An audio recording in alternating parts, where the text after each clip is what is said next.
As soon as they were gone, Elizabeth walked out to recover her spirits, or in other words, to dwell without interruption on those subjects that must deaden them more. Mr. Darcy's behaviour astonished and vexed her. Why, if he came only to be silent, grave, and indifferent, said she, did he come at all? She could settle it in no way that gave her pleasure. He could be still amiable, still pleasing, to my uncle and aunt when he was in town, and why not to me? If he fears me, why come hither? If he no longer cares for me, why silent? Teasing man. I will think no more about him. Her resolution was for a short time involuntarily capped by the approach of her sister, who joined her with a cheerful look, which showed her better satisfied with their visitors than Elizabeth. Now, said she, that this first meeting is over, I feel perfectly easy. I know my own strength, and I shall never be embarrassed again by his coming. I am glad he dines here on Tuesday. It will then be publicly seen that, on both sides, we meet only as common and indifferent acquaintances. Yes, very indifferent indeed, said Elizabeth, laughingly. Oh, Jane, take care. My dear Lizzie, you cannot think me so weak as to be in danger now. I think you are in very great danger of making him as much in love with you as ever. They did not see the gentleman again till Tuesday, and Mrs. Bennet, in the meanwhile, was giving way to all the happy schemes, which the good humour and common politeness of Bingley, in half an hour's visit, had revived. On Tuesday there was a large party assembled at Longbourn, and the two, who were most anxiously expected, to the credit of their punctuality as sportsmen, were in very good time. When they repaired to the dining-room, Elizabeth eagerly watched to see whether Bingley would take the place, which, in all their former parties, had belonged to him by her sister. Her prudent mother, occupied by the same ideas, forbore to invite him to sit by herself. On entering the room, he seemed to hesitate, but Jane happened to look round, and happened to smile. It was decided. He placed himself by her. Elizabeth, with a triumphant sensation, looked towards his friend. He bore it with noble indifference, and she would have imagined that Bingley had received his sanction to be happy, had she not seen his eyes likewise turned towards Mr. Darcy, with an expression of half-laughing alarm. His behaviour to her sister was such, during dinner-time, as showed an admiration of her, which, though more guarded than formerly, persuaded Elizabeth, that if left wholly to himself, Jane's happiness and his own would be speedily secured. Though she dared not depend upon the consequence, she yet received pleasure from observing his behaviour. It gave her all the animation that her spirits could boast, for she was in no cheerful humour. Mr. Darcy was almost as far from her as the table could divide them. He was on one side of her mother. She knew how little such a situation would give pleasure to either, or make either appear to advantage. She was not near enough to hear any of their discourse, but she could see how seldom they spoke to each other, and how formal and cold was their manner whenever they did. Her mother's ungraciousness made the sense of what they owed him more painful to Elizabeth's mind, and she would, at times, have given anything to be privileged to tell him that his kindness was neither unknown nor unfelt by the whole of the family. She was in hopes that the evening would afford some opportunity of bringing them together, that the whole of the visit would not pass away without enabling them to enter into something more of conversation than the mere ceremonious salutation attending his entrance. Anxious and uneasy, the period which passed in the drawing-room, before the gentleman came, was wearisome and dull to a degree that almost made her uncivil. She looked forward to their entrance as the point on which all her chance of pleasure for the evening must depend. "If he does not come to me, then," said she, "I shall give him up forever." The gentleman came, and she thought he looked as if he would have answered her hopes. But, alas, the ladies had crowded round the table where Miss Bennet was making tea, and Elizabeth pouring out the coffee, in so close a confederacy that there was not a single vacancy near her which would admit of a chair. And on the gentleman's approaching, one of the girls moved closer to her than ever, and said, in a whisper, "The men shan't come and part us, I am determined. We want none of them, do we?" Darcy had walked away to another part of the room. She followed him with her eyes, envied everyone to whom he spoke, had scarcely patience enough to help anybody to coffee, and then was enraged against herself for being so silly. A man who has once been refused, how could I ever be foolish enough to expect a renewal of his love? Is there one among the sex who would not protest against such a weakness as a second proposal to the same woman? There is no indignity so abhorrent to their feelings. She was a little revived, however, by his bringing back his coffee cup himself, and she seized the opportunity of saying, "Is your sister at Pemberley still?" "Yes, she will remain there till Christmas." "And quite alone? Have all her friends left her?" "Mrs. Annesley is with her. The others have been gone on to Scarborough these 3 weeks." She could think of nothing more to say, but if he wished to converse with her, he might have better success. He stood by her, however, for some minutes, in silence, and, at last, on the young lady's whispering to Elizabeth again, he walked away. When the tea things were removed, and the card tables placed, the ladies all rose, and Elizabeth was then hoping to be soon joined by him.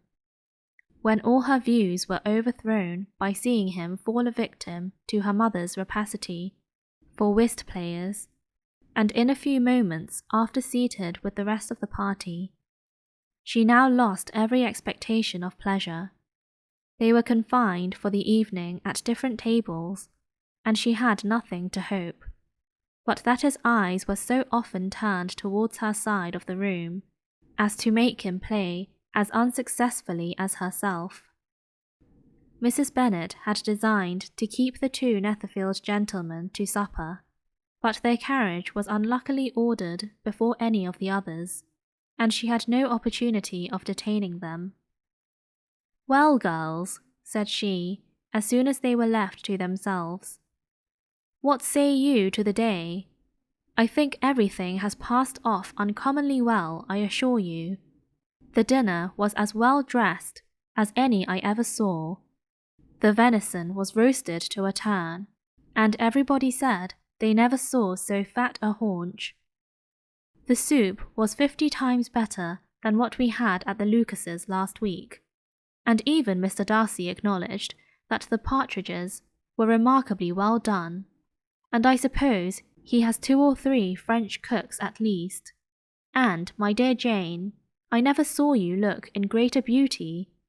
Mrs. Long said so too, for I asked her whether you did not. And what do you think she said besides? Ah, Mrs. Bennet, we shall have her at Netherfield at last. She did indeed. I do think Mrs. Long is as good a creature as ever lived. And her nieces are very pretty behaved girls, and not at all handsome. I like them prodigiously." Mrs. Bennet, in short, was in very great spirits. She had seen enough of Bingley's behaviour to Jane to be convinced that she would get him at last, and her expectations of advantage to her family, when in a happy humour, were so far beyond reason, that she was quite disappointed at not seeing him there again the next day to make his proposals. "It has been a very agreeable day," said Miss Bennet to Elizabeth. "The party seemed so well selected, so suitable one with the other. I hope we may often meet again." Elizabeth smiled. "Lizzie, you must not do so. You must not suspect me. It mortifies me. I assure you that I have now learned to enjoy his conversation as an agreeable and sensible young man, without having a wish beyond it. I am perfectly satisfied, from what his manners now are, that he never had any design of engaging my affection. It is only that he is blessed with greater sweetness of address, and a stronger desire of generally pleasing than any other man." "You are very cruel," said her sister. "You will not let me smile, and are provoking me to it every moment. How hard it is in some cases to be believed, and how impossible in others. But why should you wish to persuade me that I feel more than I acknowledge? That is a question which I hardly know how to answer. We all love to instruct, though we can teach only what is not worth knowing. Forgive me, and if you persist in indifference, do not make me your confidant." A few days after this visit, Mr. Bingley called again, and alone. His friend had left him that morning for London, but was to return home in 10 days' time. He sat with them above an hour, and was in remarkably good spirits. Mrs. Bennet invited him to dine with them, but, with many expressions of concern, he confessed himself engaged elsewhere. "Next time you call," said she, "I hope we shall be more lucky." He should be particularly happy at any time, etc., etc., and if she would give him leave, would take an early opportunity of waiting on them. "Can you come tomorrow?" Yes, he had no engagement at all for tomorrow, and her invitation was accepted with alacrity. He came, and in such very good time that the ladies were none of them dressed. In ran Mrs. Bennet to her daughter's room in her dressing gown, and with her hair half finished, crying out, "My dear Jane, make haste and hurry down. He is come, Mr. Bingley is come. He is indeed. Make haste, make haste. Here, Sarah, come to Miss Bennet this moment, and help her on with her gown. Never mind Miss Lizzie's hair." "We will be down as soon as we can," said Jane, "but I dare say Kitty is forwarder than either of us, for she went upstairs half an hour ago."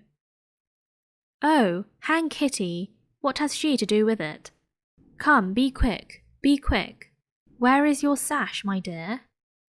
But when her mother was gone, Jane would not be prevailed on to go down without one of her sisters. The same anxiety to get them by themselves was visible again in the evening. After tea, Mr. Bennet retired to the library, as was his custom, and Mary went upstairs to her instrument. 2 obstacles of the 5 being thus removed, Mrs. Bennet sat looking and winking at Elizabeth and Catherine for a considerable time, without making any impression on them. Elizabeth would not observe her, and when at last Kitty did, she very innocently said, "What is the matter, mamma? What do you keep winking at me for? What am I to do?" "Nothing, child, nothing. I did not wink at you." She then sat still 5 minutes longer, but unable to waste such a precious occasion, she suddenly got up, and saying to Kitty, "Come here, my love, I want to speak to you," took her out of the room.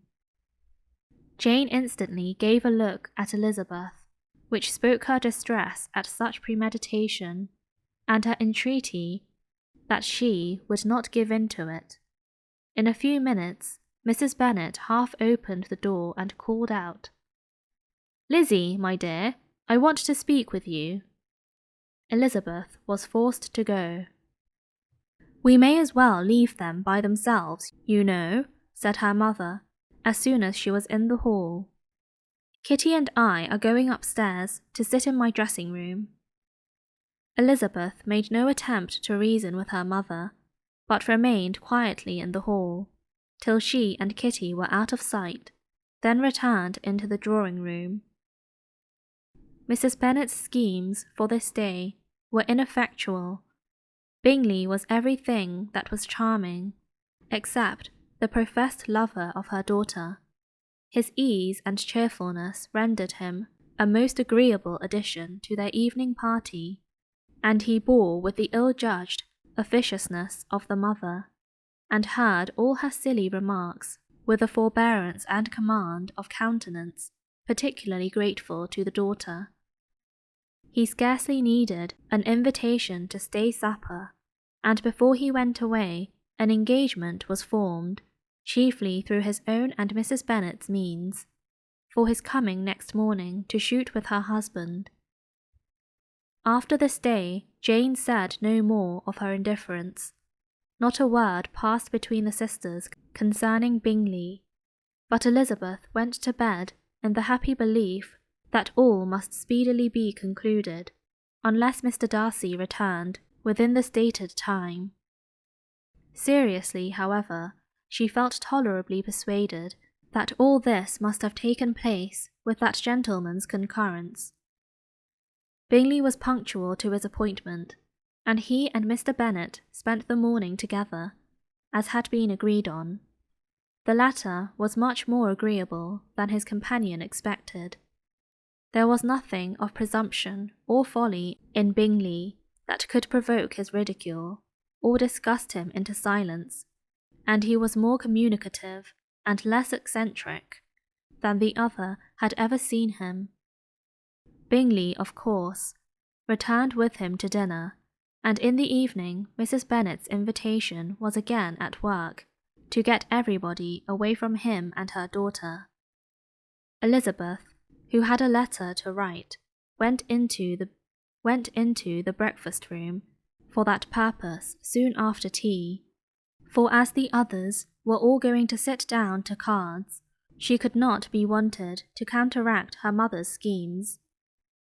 But on returning to the drawing-room when her letter was finished, she saw, to her infinite surprise, there was reason to fear that her mother had been too ingenious for her. On opening the door, she perceived her sister and Bingley standing together over the hearth, as if engaged in earnest conversation, and had this led to no suspicion, the faces of both, as they hastily turned round and moved away from each other, would have told it all. Their situation was awkward enough, but hers, she thought, was still worse.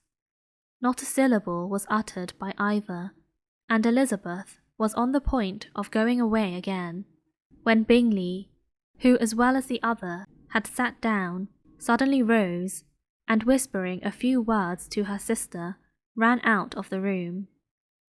Jane could have no reserves for Elizabeth, where confidence would give pleasure, and instantly embracing her, acknowledged, with the liveliest emotion, that she was the happiest creature in the world. "'Tis too much," she added, "by far too much. I do not deserve it. Oh, why is not everybody as happy?" Elizabeth's congratulations were given with a sincerity, a warmth, a delight, which words could but poorly express. Every sentence of kindness was a fresh source of happiness to Jane, but she would not allow herself to stay with her sister, or say half that remained to be said for the present. "I must go instantly to my mother," she cried. "I would not, on any account, trifle with her affectionate solicitude, or allow her to hear it from anyone but myself. He is gone to my father already. Oh, Lizzie, to know that what I have to relate will give such pleasure to all my dear family. How shall I bear so much happiness?" She then hastened away to her mother, who had purposely broken up the card party, and was sitting upstairs with Kitty. Elizabeth, who was left by herself, now smiled at the rapidity and ease with which an affair was finally settled, that had given them so many previous months of suspense and vexation. "And this," she said, "is the end of all his friends' anxious circumspection, of all his sister's falsehood and contrivance, the happiest, wisest, most reasonable end." In a few minutes she was joined by Bingley, whose conference with her father had been short and to the purpose. "Where is your sister?" said he hastily, as he opened the door. "With my mother upstairs. She will be down in a moment, I dare say." He then shut the door, and, coming up to her, claimed the good wishes and affection of a sister. Elizabeth honestly and heartily expressed her delight in the prospect of their relationship. They shook hands with great cordiality, and then, till her sister came down, she had to listen to all he had to say of his own happiness, and of Jane's perfections.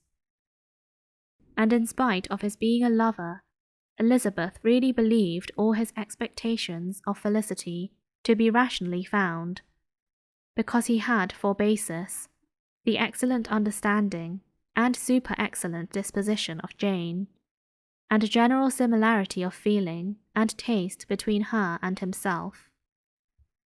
It was an evening of no common delight to them all. The satisfaction of Miss Bennet's mind gave a glow of such sweet animation to her face as made her look handsomer than ever. Kitty simpered and smiled, and hoped her turn was coming soon. Mrs. Bennet could not give her consent or speak her approbation in terms warm enough to satisfy her feelings, though she talked to Bingley of nothing else for half an hour, and when Mr. Bennet joined them at supper, his voice and manner plainly showed how really happy he was. Not a word, however, passed his lips, in allusion to it, till their visitor took his leave for the night. But as soon as he was gone, he turned to his daughter and said, "Jane, I congratulate you. You will be a very happy woman." Jane went to him instantly, kissed him, and thanked him for his goodness. "You are a good girl," he replied, "and I have great pleasure in thinking you will be so happily settled. I have not a doubt of your doing very well together. Your tempers are by no means unlike. You are each of you so complying that nothing will ever be resolved on, so easy that every servant will cheat you, and so generous that you will always exceed your income. I hope not so. Imprudence and thoughtlessness in money matters would be unpardonable in me." "Exceed their income? My dear Mr. Bennet," cried his wife, "what are you talking of? Why, he has 4,000 or 5,000 a year, and very likely more." Then addressing her daughter, "Oh, my dear, dear Jane, I am so happy. I am sure I shan't get a wink of sleep all night. I knew how it would be. I always said it must be so at last. I was sure you could not be so beautiful for nothing. I remember, as soon as I ever saw him, when he first came into Hertfordshire last year, I thought how likely it was that you should come together. Oh, he is the handsomest young man that ever was seen." Wickham, Lydia, were all forgotten. Jane was beyond competition her favourite child. At that moment she cared for no other Her younger sisters soon began to make interest with her for objects of happiness, which she might in future be able to dispense. Mary petitioned for the use of the library at Netherfield, and Kitty begged very hard for a few balls there every winter.